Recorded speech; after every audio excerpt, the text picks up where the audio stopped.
더불어민주당이 추석 전 법 개정을 목표로 검찰 개혁에 속도를 내는 가운데 국민주권 검찰 정상화 특별위원회 위원으로 활동하고 있는 박주민 더불어민주당 의원, 삼선 국회의원, 국회 보건복지위원회 위원장, 더불어민주당 원내수석 부대표 역임. 수사권과 기소권을 모두 갖고 있는 현 검찰의 문제점을 지적하며 윤석열 정부에서의 검찰 수사에 대해서도 정면 비판. 그 가족이란 이유로 수사가 제대로 안 됐던 거잖아요. 네. 이런 상황에서 검찰이 수사권을 계속 가지게 돼 이건 말이 안 돼요. 박주민 의원이 생각하는 검찰개혁 방향과 수사권 조정 방안 집중 분석합니다. 이재명 정부가 검찰 개혁을 국정 과제로 확정했습니다. 더불어민주당에서는 추석 전에 개혁을 완수하겠다고 강조했는데요. 박주민 더불어민주당 의원과 얘기 나눠보겠습니다. 박 의원님 안녕하십니까? 네, 안녕하십니까? 정청래 신임 대표는 검찰 개혁, 사법, 언론 속도를 내고 있습니다. 네. 특히 검찰 개혁 방향에 대해서 관심이 큰데요. 박 의원은 지금 검찰 정상화 특별위원회 위원으로 활동하고 맞습니다. 있습니다. 검찰 개혁 가닥이 잡혔습니까? 뭐 다 아시는 것처럼 저희 대선 공약에서부터 큰 틀은 잡혀 있거든요. 그러니까 네. 수사와 기소를 분리한다. 그렇게 말씀을 드리겠고요.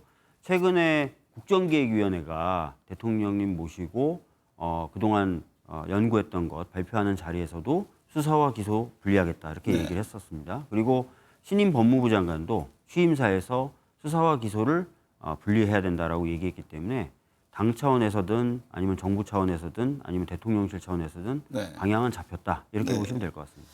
말씀하신 대로 이제 검찰청 폐지, 수사와 기소를 분리해서 중수청과 기소청으로 나누는 방안은 확정이 된 것 같고요. 중수청을 어디에 둘 것이냐, 이게 행안부, 법무부 어느 쪽 산하에 갈지 이게 결정이 됐습니까? 지금 뭐 행안부 쪽으로 가는 걸로 그렇게 당에서는 생각하고 있는 주류적인 흐름이 좀 있고요. 네. 최종적인 것은 근데 조금 더 다듬어 봐야 될 것 같습니다. 네. 중수청이 만들어지면 뭐 중수청장이라든가 이 수뇌부는 모두 검찰이 맡게 되는 겁니까? 그렇지는 않습니다. 그러니까 중수청이라는 기구를 새로 만든다고 생각하시면 될 것 같고요. 네. 아무래도 검찰 쪽에서 넘어오는 인사들이 많긴 많겠지만 모든 사람이 다 검찰 출신이다 이렇게 보기는 어려울 것 같고요. 네. 뭐 경찰에서도 일부 올 테고요. 또 외부에서 모실 수도 있다고 봅니다. 네. 현재 내란 김건희 그 최병 3대 특검 수사가 한창입니다. 네. 새로운 사실들, 뭐 짐작만 했던 일들이 속속 드러나고 있는데요. 뭐 김건희 씨도 결국 구속됐고요. 맞습니다. 지난 정부 검찰의 수사는 어디에서 잘못됐다고 보십니까? 그러니까 지금 김건희 특검 등을 중심으로 이 3대 특검이 수사하는 내용을 보면은 사실은 과거 검찰이 수사를 했다. 네. 소위 말해서 탈탈 털었다라고 뭐 국민의힘 쪽에서나 또 수사를 받는 당사자들이 이렇게 얘기를 많이 계속 하지만 해왔잖아요. 네. 전혀 그렇지 않다는 게 많이 드러나고 있지 않습니까? 예를 들어서 도이치모터스 주가 조작 사건 같은 경우도 증권사 직원하고 통화한 녹취 파일이 뭐 등장한다든지 네. 또 전혀 예상하지 못했던 건설사 이름도 막 지금 나오고 있고요. 그래서 과거에 수사를 제대로 하지 못했다라는 것이 좀 평가의 주요한 지점인 것 같고요. 더 나아가서 최근 수사대에서 나오는 내용을 보면 오히려 검찰로서 또는 검찰의 패밀리로서의 지위가 어떻게 보면 축제, 부정의 하나의 수단으로도 쓰였던 게 아닌가라는 의심을 갖게 돼요. 예를 들어서 뭐 김건희 씨가 만들었던 관련된 회사를 통해 많은 사람들이 거기에다가 어떤 금전적인 지원을 해주고 뭐 이런 일들이 계속 벌어진 것으로 보여진단 말이에요. 그게 네. 그 당시 이제 윤석열 전 대통령이 갖고 있었던 검찰로서의 지위 이런 것들을 보고 했던 것이 아닌가라는 생각을 하게 되기 때문에 과거 검찰이 수사를 잘 못했을 뿐만 아니라 그걸 넘어서서 이 범죄를 범하는 데 하나의 수단 네. 적인 역할을 했던 것 아닌가라는 의심까지 받고 있죠. 네. 김건희 씨는 명태균 씨 뭐 공천 개입 의혹에 대해서도 지금 조사받고 맞습니다. 있는데요. 예. 박 의원은 과거 명태균 씨를 만난 적이 네, 한번 만났습니다. 있잖아요. 예. 명태균 씨로부터 공천 개입 등과 관련해서 어떤 얘기를 좀 들은 게 있습니까? 제가 이제 접견하러 갔었을 때는 뭐 그런 구체적인 얘기를 나눈 바는 없고요. 네. 다만 뭐 언론 보도를 통해서나 이런 것들 쭉 뭐 보시면 아시겠지만 명태균 씨가 굉장히 많은 사실을 알고 있고 또 그런 내용 중에 일부가 계속 지금 특검 수사 등을 통해서 밝혀지고 있고 흘러나오고 있기 때문에 조만간 뭐 전체적인 진상이 밝혀지리라 생각합니다. 과거 김건희 여사 사건을 수사했던 검사들에 대한 책임론도 제기되고 있습니다. 네. 쌍방울 대북송금 등 이재명 대통령을 둘러싼 수사 검사들에 대해서도 문제가 제기되고 있고요. 당시 수사를 제대로 했는지 여부를 조사해서 단죄해야 한다는 건데 이 점은 어떻게 보고 계세요? 그러니까 김건희 씨 관련돼서 특히 보면 이제 도이치모터스 주가 조작 사건 같은 경우는 아마 다 기억이 나실 겁니다. 당시 검찰총장이 수사를 제대로 하라라고 총장이 지시를 했어요. 네. 그런데 그 지시 사항이 이행되지 않아서 총장이 대국민 사과를 했었죠. 그러고 나서 결론도 무혐의였는데 똑같은 혐의로 지금 한 2달여 만에 구속이 된 거예요. 네.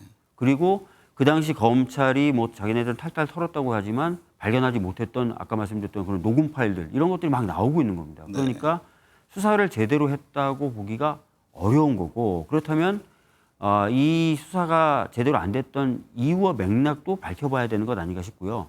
김건희 특검법의 수사 대상이 16개가 열거되어 있는데 그중에 15번째가 바로 그런 수사 무마, 네. 축소, 은폐 관련된 부분입니다. 그래서 이 부분도 아마 수사가 될 거라고 보고 수사가 진행됨에 따라서 뭔가 잘못된 점이 밝혀진다면 당연히 그거는 처벌될 수밖에 없는 일 아니겠습니까? 네. 그렇게 자연스러운 흐름이다라고 보시면 될 것 같습니다. 당내에서는 윤석열 정치검찰의 조작 기수로 삶이 파괴된 김용 전 민주연구원 부원장 또 이화영 전 경기도 부지사죠.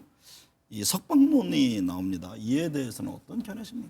뭐 당 전체 차원에서 이 부분에 대해서 논의했다거나 그래서 어떤 결론을 내렸다거나 그런 건 아니고요. 네. 일부 의원들 중심으로 그런 주장을 하고 있는데 그런 말씀하시는 의원님들 이야기를 좀 들어보면은 특히 김영 전 부원장의 경우에는 물증이 거의 없고 진술에 의해서 기소가 이루어졌는데 최근에 그 진술을 했던 사람들도 진술을 바꾸고 있는 상황이에요. 네. 그러니까 이제 토대가 무너진 거죠. 뭐 그런 점들을 지적하면서 잘못된 기소이니만큼 그 부분에 대한 적절한 사법적 판단이 필요한 거 아니냐라고 얘기를 하고 계신 걸로 알고 있습니다. 네. 이재명 정부 첫 검찰총장 인사가 남아 있습니다. 네. 내부, 외부 인사 등 여러 견해가 나오던데요. 어떤 인물이어야 할까요? 그러니까 아무래도 지금은 검찰 개혁의 시기 아니겠습니까? 그렇다면은 검찰 개혁에 대해서 동의하고 더 나아가서는 검찰 개혁에 협조할 수 있는 사람이 검찰총장이 되는 것이 맞다라고 보고 있습니다. 과연 그런 분이 어떤 분인지 아직 좀 저도 좀 궁금한데 아직 좀 명확하게 누구라고 드러나고 있는 건 없는 것 같습니다. 네. 개혁의 필요성을 인정하면서도 검찰 수사권 박탈에 대한 우려의 얘기도 나옵니다. 이 범죄 조직들이 나날이 치밀해지고 있고 또 이제 현재 형사사법 시스템이 이들의 변화, 이 실행력을 따라가지 못하고 있는데 더 어려워지는 것 아니냐 이런 얘기거든요. 이 점은 어떻게 보세요? 뭐 당연히 뭐 그런 우려를 하실 수는 있을 거예요. 네. 그런데 그 우려는 좀 지나친 부분이 있다라고 생각합니다. 뭐 경찰도 수사권 조정을 통해서 이제 국수본이라는 것을 만들어서 중대범죄들에 대한 수사를 해왔고요. 네. 뭐 마약 수사 이런 것들은 정말 더 많은 건수들을 경찰이 이미 하고 있거든요. 그렇기 때문에 이미 이제 경찰이 담당하고 있는 부분은 잘 커버가 될 것이고 또 저희들이 계속 말씀드려왔던 것처럼 검찰청을 폐지하지만 중수청이라는 또 하나의 기구를 만듭니다. 네. 그 기구가 검찰이 수사했던 중대범죄에 대해서는 이어받아서 수사를 하게 되기 때문에 공백은 없다 이렇게 생각하시면 될 것 같습니다. 네. 김건희 국정농단 특검에서 지난 20대 대선 당시 통일교에서 국민의힘으로 거액의 정치 자금이 흘러 들어갔다는 의혹에 대해 지금 수사하고 맞습니다. 있습니다. 예. 대선뿐만 아니라 지난해 총선에서 맞습니다. 지원이 있었는지에 대한 수사도 확대하고 있는데요. 국민의힘이 지금 야당 탄압이다 이러면서 반발합니다. 이 점은 어떻게 보십니까? 근데 아마 만약 이게 사실이라면 굉장히 큰 문제거든요. 네. 우리나라는 헌법적으로 정치와 종교가 분리되게 되어 있고 특히 정당이 민주적인 운영 질서를 가지고 있도록 했는데 이게 만약에 사실이라면 정교 분리도 위배된 거고 특정한 외부 세력에 의해서 정당의 의사결정 구조가 왜곡된 거기 때문에 정당의 민주적 질서도 훼손된 겁니다. 네. 그렇다면은 헌법적 가치가 심각하게 훼손된 거고 네. 많은 국민들이 본인의 어떤 선택권이라든지 정치적인 대의권이 손상된 거예요. 그러니까 이 부분은 밝혀내야 됩니다. 그리고 만약에 문제가 있다면 바로 잡는 계기로 삼는 것이 필요하다고 저는 봅니다. 예. 만약 의혹이 사실로 드러날 경우 네. 정당 해체의 사유도 될 수 있다고 보십니까? 과거에 이제 통합진보당이 해산됐을 때 네. 이 정당의 민주적인 의사 구조가 훼손되면서 특정한 세력에 의해서 의사결정 구조가 좌우됐다. 이런 것도 해산 사유로 삼았었거든요. 네. 만약에 이렇게 외부에서 어떤 종교 집단들이 들어왔고 그들에 의해서 의사결정 구조가 왜곡됐다면 과거의 사례에 비춰보면 이제 해산 사유에 해당되는 것이죠. 그리고 네. 특히 이들이 들어와서 하려고 했었던 게 당내 경선 과정 및 결과를 뒤집어 엎으려고 했었던 거예요. 통일교가 들어와서 했던 게. 근데 과거 통진당 해산 때도 그게 사유가 됐었어요. 네.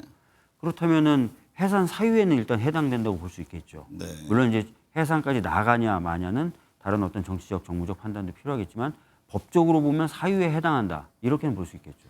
예. 민주당에서 3대 특검의 수사 기한 연장을 검토 중이라는 얘기가 네. 나왔습니다. 수사 보강 차원을 넘어서 이게 내년 지방선거까지 야당을 묶어두려는 것 아니냐 이런 지적을 하던데요. 그렇진 않습니다. 지금 보시면 아시겠지만 이 3대 특검의 가장 중요한 피의자, 피고인 또는 증인이 윤석열 전 대통령 그리고 그 측근들인데요. 네. 수사에 협조를 전혀 안 하고 있습니다.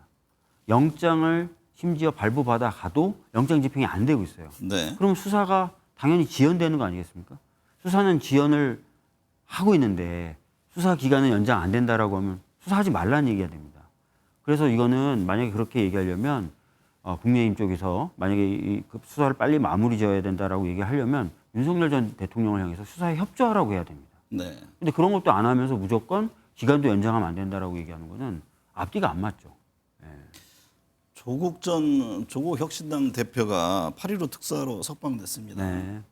향후 정치적 움직임에 대한 관심이 쏠리고 있는데요. 뭐 민주당과 합당, 또 내년 지방선거, 아니면 뭐 국회의원 보궐선거, 출마 등 여러 좀 견해들이 나오는데 민주당 입장에서요. 조국 혁신당은 범여권입니까? 아니면 경쟁해야 할 야당입니까?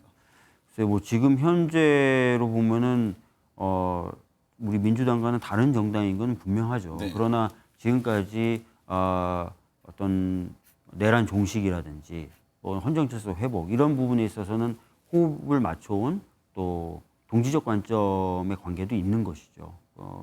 병존한다 이렇게 보시면 될 것 같습니다. 예. 내년 지방선거 전에 합당 이런 게 가능할까요? 글쎄요, 뭐 지금은 뭐 그런 예상하기가 굉장히 어려울 것 같고요. 네. 조국 전 대표만 해도 지금 사면을 통해서 이제 나온 지가 이틀도 안 됐습니다. 네. 너무 앞서간 이야기들이 많이 나오는 것 같은데요.